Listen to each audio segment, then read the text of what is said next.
Now, 4 people have been killed in southern France after a gunman hijacked a car and took hostages at a supermarket in a small town.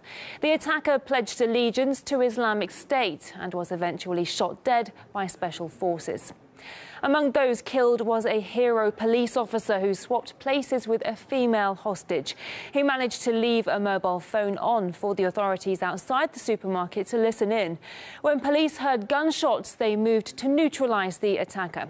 Lieutenant Colonel Arnaud Beltram had been fighting for his life but passed away on Saturday morning. This is how the tragedy unfolded on Friday. The gunman hijacked a car on the outskirts of the town of Carcassonne during the morning, shooting dead 1 passenger and seriously injuring the driver. He later opened fire on a group of policemen who were out jogging, wounding one of them in the shoulder. Well, the gunman then drove to the nearby town of Trebes, where he stormed a supermarket and killed 2 civilians and a police officer. An eyewitness described what he saw. I went shopping with my wife and sister-in-law. After some time we heard an explosion, well, several. I saw a man lying on the floor and another person who was very agitated, with a handgun in one hand and a knife in the other, yelling Allahu Akbar.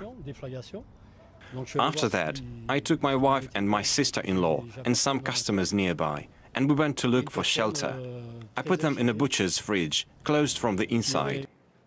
The killer's been identified as a 26-year-old French citizen of Moroccan origin. He was known to the police for petty offences and low-level drug crime and was also under surveillance. Not unlike other similarly tragic incidents, locals had no idea there was a potential killer in their neighbourhood. It's peaceful here. We're a city like any other. He was very kind, very sociable, adorable. He offered sweets to the children, and he's a terrorist? We're shocked, but not surprised, because we felt that there was a bad atmosphere in the city for some time. There have been a number of terror attacks and thwarted attempts in France since the beginning of 2017 alone. In February, a man attempted to enter the Louvre Museum in Paris with a machete, while an attacker was stopped at Orly Airport just 1 month later. A police officer was shot dead in April on the Champs-Élysées, and in October, 2 young women were stabbed to death at a railway station in Marseille. Former UK police officer Peter Kirkham says even potential attackers under surveillance can still slip through the net.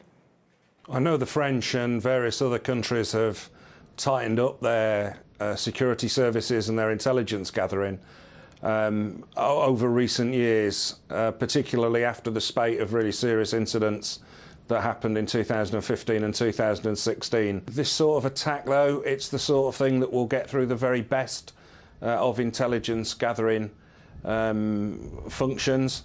It's a small town in the middle of nowhere. It's not in a big city. It's not a predictable target. It's relatively low tech. Yes, there's a firearm involved, but they're not that difficult to obtain if you put your mind to it and have got criminal connections. We have got thousands, tens of thousands, hundreds of thousands more people with some question mark against them than we've got resources to look at them.